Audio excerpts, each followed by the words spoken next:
আপনাদেরকে লিচু তলায় বসে আন্দোলন কর্মসূচি তুলে দেওয়া হয় নাই, সাধারণ শিক্ষার্থীদের পাঠদানে তুলে দেওয়া হয়েছে। যারা এই হীন কর্মকাণ্ডে লিপ্ত রয়েছেন তাদের প্রতি অনুরোধ জানাই, অনতি বিলম্বে শিক্ষাঙ্গনে ফিরে আসুন।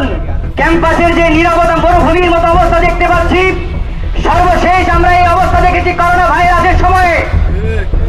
এখন আমরা লক্ষ্য করছি পোষ্যকোটা এবং সাদ্দামক নামক এক অদৃশ্য ভাইরাসে আমাদের প্রশাসনিক কর্মকর্তা কর্মচারীরা যুক্ত হয়ে গেছেন। আমরা এই ভাইরাসের একেবারে শিকড় উপড়ে ফেলতে চাই রাজশাহী বিশ্ববিদ্যালয় থেকে।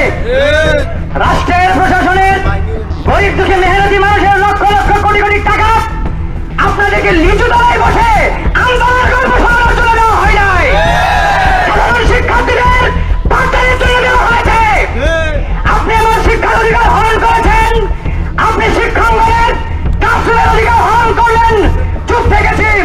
তবে লাইব্রেরি ডিসকাশন রুম, আমার ব্যক্তিগত শিক্ষাঙ্গন, ব্যক্তিগত জায়গার পর জায়গায় যখন হাত দিয়েছেন, আমি আর চুপ থাকতে পারি না। অতএব যারা এই হীন কর্মকাণ্ডে লিপ্ত রয়েছেন তাদের প্রতি অনুরোধ জানাই, অনতি বিলম্বে শিক্ষাঙ্গনে ফিরে আসুন। সাধারণ শিক্ষার্থীদের অধিকার ফিরিয়ে দিন, লাইব্রেরি খুলে দিন, আমাদের যে ক্লাসরুম রয়েছে সেখানে বসার সুযোগ করে দিন। বিনীতভাবে অনুরোধ রইল সাধারণ শিক্ষার্থীদের প্রতি, আপনারা আজকের এই কর্মসূচির প্রতি একাত্মতা ঘোষণ করুন, মাঠে নেমে আসুন, নিজেদের অধিকারকে বুঝে নিন। সবাইকে আবারও সংগ্রামী সালাম জানিয়ে শিক্ষক কর্মকর্তা কর্মচারীদের বিনীতভাবে অনুরোধ করছি, শাটডাউন প্রত্যাহার করে ক্লাসরুমে ফিরে আসুন, আমাদের অধিকার ফিরিয়ে দিন। ধন্যবাদ সবাইকে। আসসালামু আলাইকুম ওয়া রাহমাতুল্লাহ।